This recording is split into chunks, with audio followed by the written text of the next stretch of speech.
electronic production.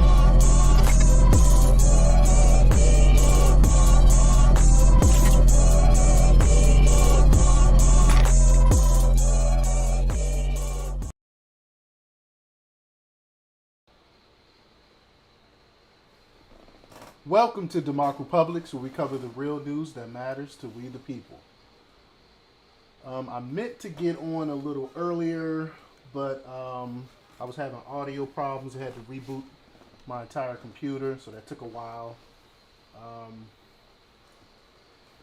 Let's see. So we're going to be talking about weak Biden. I said before he got elected, oh gosh, look, my computer is still loading up some, so I'm waiting on this article. While I'm waiting on this article to load up, I've been talking about how weak Biden has been. Well, I mean, back when he was running, I was talking about how frail he was, mumbling and fumbling and bumming along. We all know this man should not be running the country. Everyone knows it. Even the people on the left that voted for him knows that this guy should not be running the country. But Biden's weak leadership is now America's top national security threat. This is from The Hill, and I totally agree with this article here. Let's see. My computer is being really slow. Still loading here. So let's see here. While it is loading, give me 1 second. I was hoping I would at least be able to scroll down, and it's not even allowing me to do that. Sorry, y'all. Just been having technical difficulties all day. I got an idea. Since it's taking a while to load, I'm just going to pull it up on my phone. 1 second. Let's see. Let's pull it up on my phone. Again, this is from The Hill. I apologize. Normally I'm more prepared than this, but I'm trying to just hurry up and hop on instead of waiting for everything to load up. Alright, let's see. Alright. My app is not coming up. Again, apologies. I'm just having issue after issue here. Oh, there we go. Never mind. Alright. So let's get into this article. Biden's weak leadership is now America's top national security threat. Again, this is from The Hill. The need for strong leadership is never more acutely felt than when it is missing. That's a great point. Here we stand 20 years after 9/11, possibly in greater peril than we were on that terrible day. We have been placed in this position by feeble leadership that is crashing down before our eyes in its own plume of sad debris. 20 years of American history, bookended by shocking calamities, and that's true. We really shouldn't have been there in the first place. To be honest with you, we should not have went into Afghanistan in the first place.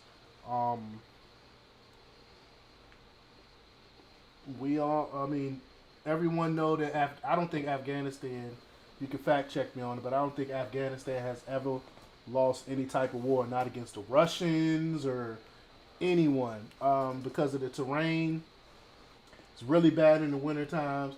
No one has ever won a war in Afghanistan. My computer is still loading up. I don't know what's going on. Well, I'm going to read as much of the article as I can. The Biden administration has exposed itself as incapable of making basic prudential decisions, and then compounding it with outrageous statements by the president, Pentagon brass, and the State Department that have many Americans asking. Sorry, I'm really struggling today, y'all. Sorry about this. Pentagon. Where was I? Outrageous statements from Pentagon brass and the State Department that have many Americans asking, quote, "What were you thinking?" And that's what I've been saying. I've been asking that same question. But I think I kind of know where it's going. I think this is all by design, but we'll get into that a little later. What were you thinking when you decided to extract military personnel from Afghanistan without moving American civilians and Afghan employees out of harm's way first? And that's a great question. Like, it makes no sense. You gonna leave all of that equipment behind, billions upon billions of dollars of equipment, and weapons and helicopters and all types of stuff, and you leave civilians, but you take out the military first. What was the reasoning behind that? It's nothing logical that you can state why you would leave civilians there but pull the military first. It's not. I don't chalk this up for incompetence. This is not incompetence. This is on purpose. They want destabilization in Afghanistan so they can continue with the war there, so-called war there, even though we never declared war. Who made this decision? Even if the military leaders had convinced themselves that placing hope in Afghani forces was the best strategy, it still doesn't explain why they apparently violated the first rule of operating planning. Always consider and prepare for the worst-case scenario. The whole debacle reeks of political drivers over tactical prudence. As the Pentagon brass expressed naive surprise at the resulting chaos, President Biden went on TV with the friendly interviewer and undercut the military narrative by saying that, quote, chaos stemming from the withdrawal was expected and priced into the decision-making process. If Biden thought this admission would somehow comfort a reeling American populace, he swung and missed. I mean, this is just crazy. There is chaos. It is among America's weak political and military leaders. Yeah, the military leaders like Milley is too busy worried about being politically correct, critical race theory, and how white people is bad, instead of stuff like this that is way more important than this bullcrap critical race theory stuff that he's trying to push in the military.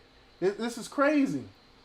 We've been subjected daily to conflicting messages between the president and the Pentagon about this safety of 15,000 Americans who remain in grave danger behind enemy lines. Just yesterday, Biden press secretary claimed that it is irresponsible to refer to Americans in Afghanistan as stranded, since the U.S. is committed to evacuate anyone who wants to leave. Are you kidding me?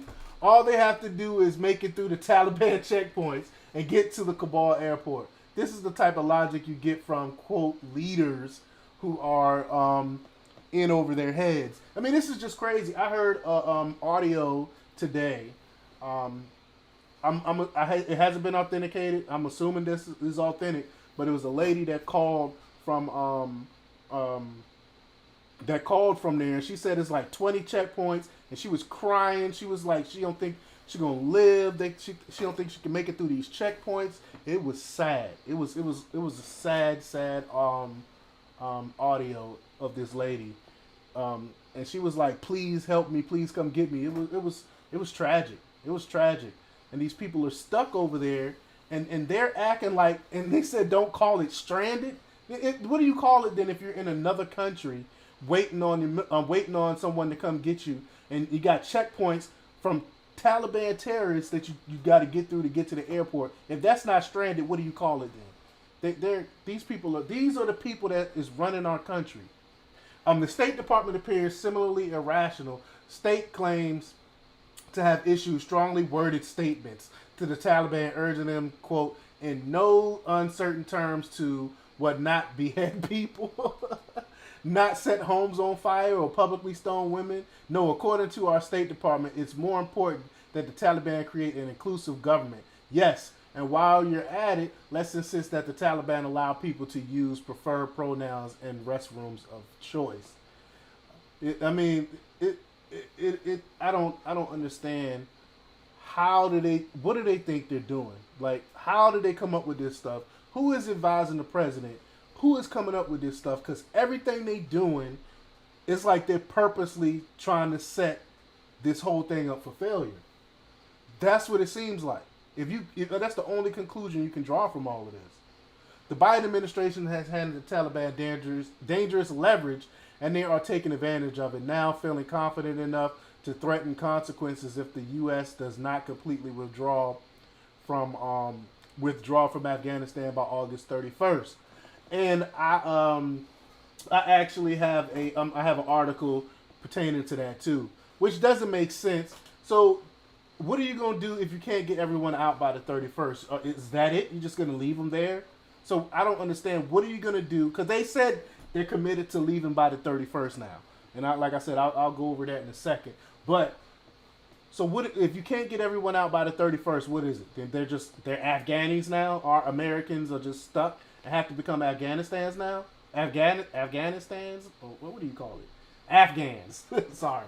You gonna have to be called Afghans now? Like what is going on? A hallmark of weak leadership is excuse making. The administration has characterized Afghanistan as an inherited problem, as if the president and the people who make up his administration had newly entered government.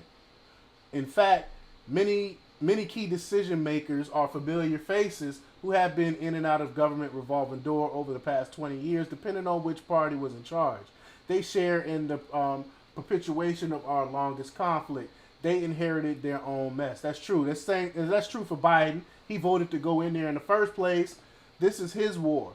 The Biden administration is being pilloried even by some of the traditional allies for its breathtaking miscalculations. Like I said, I don't think this is a miscalculation because they're not that stupid. They have to know this was going to happen. And deservedly so. Biden has avoidably placed thousands of American lives in immediate danger, emboldened evil oppressors, and likely returned Afghanistan to the terrorist safe haven we set out to eliminate 20 years ago. Weakness always results in less security. That's true. Over the past year plus, Americans have endured catastrophic events that have made many of us feel less safe. These include COVID. I try not to even talk about this stuff no more so I don't get a ban. But the virus and the unsettling partisan management of it. Urban riots that were allowed to rage and destroy, the demonization and defunding of police, bail elimination and decriminalization of certain crimes, all of which contribute to increasing violent crimes. This, the falsely compassionate tolerance of homeless encampments, the uncontrolled, unvetted opening of the southern border. True leadership always strives to assure safety for its sinistry. And absence of the assurance is the first sign that a nation lacks adequate leadership. Without strong leadership, poor decisions are made. The Biden administration poor decisions of Afghanistan has crystallized in a starkly emblematic way. How weak leaders have made us such less safe on many fronts for some time now. Can the Biden administration survive an effective governing entity? It seems doubtful. The colossal misread of intelligence in Afghanistan calls into question their ability to claim accurate intelligence interpretations concerning linchpins and their political agendas, such as climate change, pandemic policies, and election reform. Why should we believe on any topic? That's true. I mean, they can't get anything right, and I'm surprised that some of the media is actually talking about it. The media on the left, they're actually talking about the catastrophe that's going on. But really, it's not no surprise, really, anyway, because CNN are war hawks anyway. They love war. War is good for ratings. I think that's why they're actually pushing this.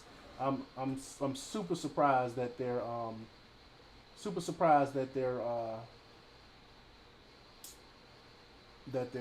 talking about this in the media. This is the article I was looking for right here. This is talking about us sticking around until the 31st. Just in, Biden agrees to stick with August 31st Afghanistan withdrawal deadline after Taliban threatens consequences despite thousands of Americans stranded in the country. Remember the State Department said we shouldn't call them stranded. We shouldn't call them stranded. So what do you call them if we're not allowed to call them stranded per the State Department? If you stuck somewhere in another country, they got 20 checkpoints, and you're trying to get through to get to the airport, and you can't leave, what do you call it? That's not stranded, State Department? I mean, these people are nuts. These are the people that's running our country. Joe Biden on Tuesday agreed to stick with the August 31st Afghanistan withdrawal deadline after the Taliban threatened consequences. The Taliban on Monday announced they will not extend the August 31st deadline for U.S. withdrawal from Afghanistan. The terrorists are calling the shots now. So whatever happened to not giving in to terrorist threats? Tony Blair fan said, how's your day going?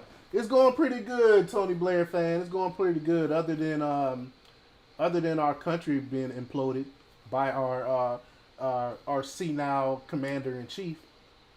But the article goes on to say that Sahel Shaheen, Taliban spokesperson, agreed to meet with Sky News in Doha and issued a stark warning. He has told Sky News there will be consequences if the U.S. delays their withdrawal from Afghanistan. Joe Biden has created a potential hostage situation as thousands of Americans are still trapped in Afghanistan behind enemy lines. The Taliban has set up more than 20 checkpoints blocking safe passage to Kabul airport, according to an American woman stranded in Afghanistan. That was the cell phone call that was made that I was alluding to earlier. It was sad. I'm not even gonna play the audio. It was just sad. This lady was stuck over there. Biden has agreed to stick to the August 31st deadline after the U.S. military gave Slow Joe a few days to think about it. Reuters reported, quote, President Joe Biden has agreed with the Pentagon recommendation to stick with the 31st Afghanistan withdrawal deadline, an administration official told Reuters on Tuesday. The Biden White House refuses to say how many Americans are still trapped in Afghanistan. From what I understand, is around 15,000, give or take. And we're the laughing stock. We are the laughing stock of the global community. And they try to say Trump did it to us. Remember they tried to say that Trump made us the laughing stock? No, look what's going on now. Look exactly what's going on now. And you cannot tell me that Trump wouldn't have been a better president in this crisis right now. You can't tell me that. There's nothing you can say that. So let's check out the Biden effect with our allies. France, UK, Italy, and Germany turn to Putin and Russia for assistance in Afghanistan. This is nuts. So now they're turning to Russia and China, our enemies, because we're not doing what we're supposed to do internationally. As Joe Biden continues to falter, Germany and now the UK have reached out to Vladimir Putin to thwart further chaos in Afghanistan. This is sad. This is very, very sad. French and Italian leaders. Oh gosh, I'm sorry. I'm having so many technical difficulties today. It's been a mess. French and Italian leaders reached out to Putin last week to discuss the humanitarian issue in Afghanistan. The entire Western world knows they cannot trust the Biden regime after this historic catastrophe they engineered in Afghanistan. The Financial Times reported Britain will this week turn to China and Russia to try to stop Afghanistan sliding further into chaos. After recommendations between London and Washington over U.S. President Joe Biden's withdrawal of American troops. UK Prime Minister Boris Johnson government is also working closely with France, with whom relations are strained after Brexit, to try to engineer a UN response to the crisis in Afghanistan. Even the UK, the UK is working with France, even though they got that beef going on with the whole Brexit thing. They was like, you know what, screw Joe Biden. I'm gonna work with you, bro. This is crazy. Downing Street has denied any rift between Johnson and Biden. We know that's not true. But the British Prime Minister's foreign policy, heavily dependent on the U.S., has been shaken by the crisis and has forced London to court other capitals. Johnson anxious to show that the UK is still relevant as a convenient power. When he chairs a virtual summit on the G7 on Tuesday, tweeted that the group of wealthy nations would coordinate efforts to ensure safe evacuations, prevent a humanitarian crisis, and support the Afghan people. So they're not working with Joe anymore. They were like, you know what? They see the writing on the wall. They know this man is senile. So they're like, we can't work with this guy anymore. Um, Tony Blair fans said Boris Johnson is refusing to help Afghanistan. I mean, we won't be able to hold Afghanistan on our own, but still, it's all because we left too fast. I don't know if it's because we left too fast. It's the way we left. That's what the issue is. It's the way we left. I mean, we've been there for 20 years. I don't know how much longer we're supposed to stay there. It's the way we did it. You left people behind and pulled the military first. Why would you do that? The military is there to protect the people. You should have let the people leave first and then pull out the military. I mean, that's like, I mean, you need no experience. All you need is common sense to know that. So why our government didn't do that is anybody's guess. The Daily Mail said today, Biden finally orders U.S. troops to rescue Americans in Kabul after telling commanders last week he feared a Black Hawk Down moment and banned them from sending soldiers out of airport. I'm just going to hit the highlights here. Biden made a comparison during a video call with military officials last week. He was discussing evacuating people from outside of Kabul airport. Biden didn't want a rescue mission to turn into Black Hawk Down, which was a great movie. When U.S. choppers were shot down and troops were dragged through the street in 1993. So he's more worried about he's more worried about politics than worried about human life. This shows you where he is. On Monday, 16 Americans was rescued 2 hours away from the Kabul airport. But the administration says U.S. troops are not operating outside the airport. Biden and the Taliban have negotiated an increased perimeter around the airport to let evacuees through.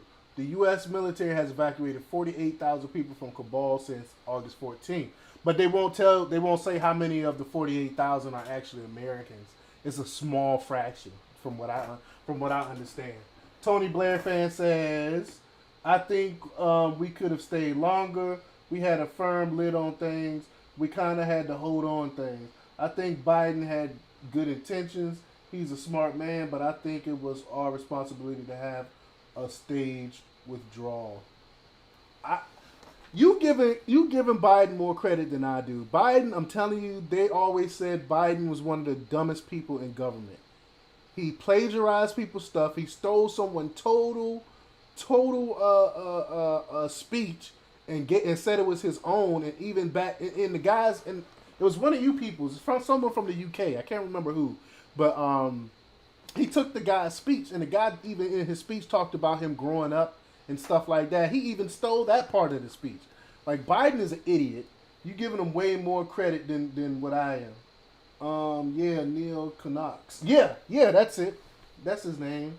Yeah, he stole that guy's speech. You giving him too much credit. And people in government say that he's dumb as a box of rocks. This guy's an idiot.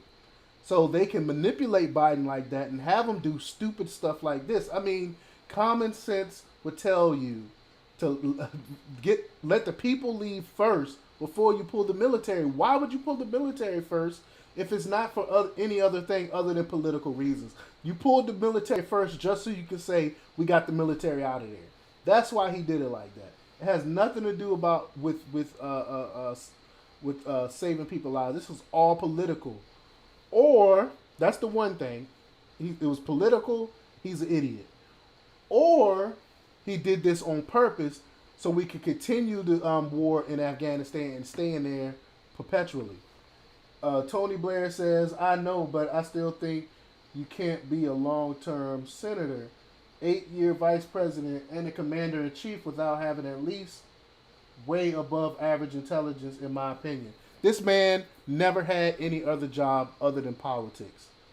And these people do not have really smart IQs. That's why they're easily manipulated and stuff like that. You have to sit down and actually talk to some of these politicians. A lot of these guys are complete idiots. I'm trying to tell you this. Yes, most of them are lawyers, but that don't make them smart. I've talking to people that are geniuses. These people are not intelligent at all. I've given intelligence tests to geniuses. I'm trying to tell you, these people are idiots. Um, let's see. But the main point here is that he's more worried about how he looked politically than saving people's lives. If he had any type of heart or anything like that, and really cared about people, he wouldn't care about his political aspirations. To be honest with you, he's not going to run for a second term anyway. He's going to be a one-term president. So why wouldn't you try to do the best and try to help people out rather than leave them stranded in another country? But I appreciate your points, Tony Blair, man. You know, stop by anytime. I really appreciate it. And let me know how it's going with that Irish history thing, man. I really would like to know. If y'all like this, please hit that thumbs up, like, share, and subscribe, and check out DEMOCREPUBLIX.com for the latest in news. Oh yeah, and also check out the Patreon. I got some exclusive stuff on Patreon to get into Hunter Biden and how, because of Hunter Biden, Biden is actually owned by the Chinese. It's really good.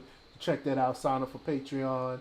And if you like to donate, you can donate through the Cash App. I'm JPsych on Cash App, or or you can donate through PayPal at /DemocRepublics. And don't forget to leave those comments and hit that like button. Until next time.